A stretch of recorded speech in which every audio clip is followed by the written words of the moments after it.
Alexis Nunez here with Mark Ogden. I'm in my hotel room in Madrid, Augie, here on Kylian Mbappe to Real Madrid watch. But the big story now, a conversation that honestly I can't believe I'm having with you right now. I mean, it feels like we expected to have this conversation at one point, but I didn't expect it to be in this transfer window or today. Cristiano Ronaldo heading back to Manchester United. He's coming home, as so many United fans are saying, Augie. But first and foremost, just your reaction to this news. And like what I said, something that we expected to probably talk about at some point in the future, knowing his love for United, but not in this transfer window. Well, I obviously was caught out by, I'm wearing a sky blue shirt, so I've got the wrong colour on today. Maybe I woke up this morning with the wrong impression. But look, I think everybody thought he was going to go to Man City. It was fairly obvious throughout this week that he was going to leave Juventus. And Man City, having missed out on Harry Kane, were desperate to get a player in. And Ronaldo to City looked like not a done deal, but as close to a done deal, because the appetite was on both sides. And City really needed a striker. And then I think, obviously, I've been covering Man United and Ronaldo for many years. I was working the day they actually left United. I remember taking a phone call from somebody at United then with this kind of heavy sigh saying, he's going. And it was like, oh, well, it was going to happen at some point. And ever since then, United have tried to get him back, 2013, 2014, always tried, but never quite looked like they were going to get him. And it really looked like the ship had sailed. He's 37 in February. And United, told us many times in recent years, they've moved on from signing players that are, past the best and past the peak. But I think with Ronaldo, and maybe people like Lionel Messi, there's always an exception because they are such great players. You look at his record at Juventus, and I think the prospects of Ronaldo signing for Man City just kicked United into gear. It was like, we can't allow this situation to happen. We can't allow one of our most celebrated, iconic players to sign for Man City. So I'm told United made a late move on Thursday, kicked into gear. And from that point on, they had the momentum. And as we are now, he's back at Man United and wearing the red shirt again. And like you said, how did it just go from Manchester City, which almost felt like a done deal, or people were saying it was a done deal from about an hour or two ago from the time of this recording? How serious were Manchester City in getting Cristiano Ronaldo? Oh, Man City were absolutely serious. And, for me, I said this earlier this week, I don't think that Ronaldo fits into the way that City plays, not a Pep Guardiola player. But saying that, he scores goals and goals and goals, especially in the Champions League, which is what City are all about. So for me, he would have been a good signing for City in the sense that he would have scored a lot of goals. But it just felt on Thursday, the day dragged on, that the deal wasn't being done. You just got the instinct that this doesn't feel quite right. My gut was that the Ronaldo camp were playing City a little bit, were trying to smoke out other interest. I thought people like Real Madrid, Paris Saint-Germain were the more likely destinations. I did wonder if United were in for it, but I just, I tried to contact people at United yesterday and I didn't get anything back. And, this tells you why, because they were obviously working on it and didn't want to share any kind of details.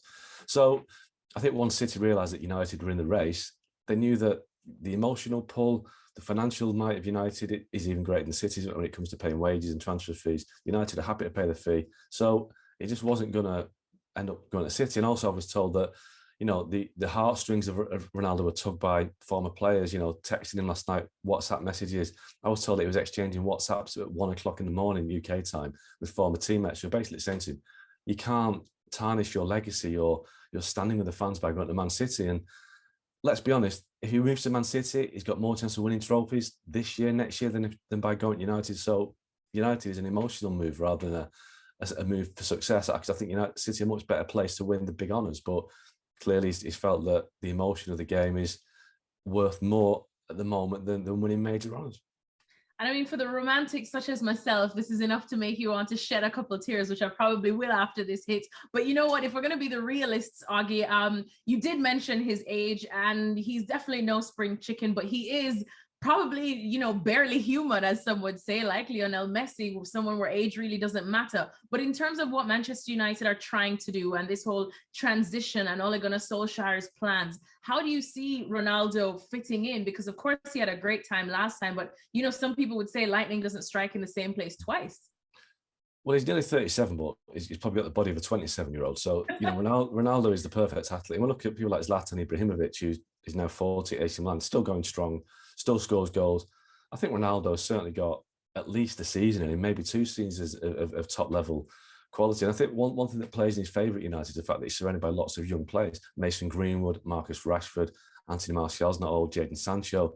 So Ronaldo won't do a lot of the running, that maybe he would have done when he was younger. But all these young players will do the running for him, do all the hard work for him, and he's going to be there in the penalty area, on the edge of the box, heading goals in. I think, the way that United play will help him. And in terms of the transition to a different model, well, in many ways, having Ronaldo can mean you can fast forward that transition. You become a much more likely team to win things with Ronaldo in the team than not. So, who knows what happens in the future, whether United can still go for Erling Haaland next summer. I don't think this actually makes much difference to the pursuit of Haaland. I think that, signing Ronaldo will make as much money for United as it costs them, in the sense that, commercially, and the profile of the club, the sponsors that it will attract. So I don't think United will lose out on it. I think it makes them more of an attractive proposition, potentially successful. And if that's the case, Erling Haaland might fancy United next summer, after all, with or without Ronaldo. So I don't think it impacts on that. I just think it makes United, it's a bit of a shortcut to success in many ways, if he's able to contribute as he has done. But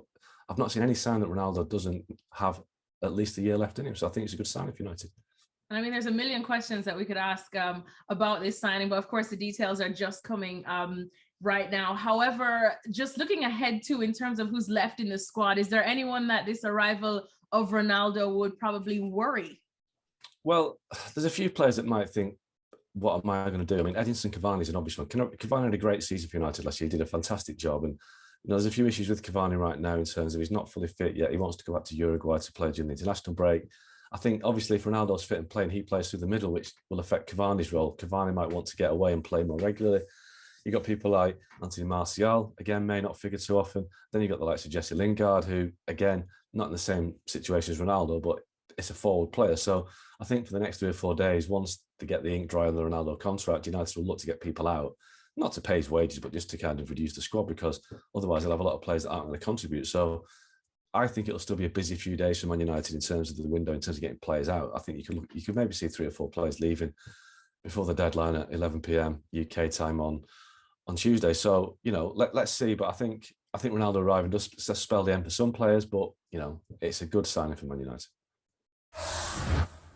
Well, thank you very much for watching ESPN on YouTube. For more sports highlights and analysis, be sure to download the ESPN app. And for live streaming, premium content, and let's not forget as well, ESPN FC 7 days a week. Subscribe to ESPN Plus.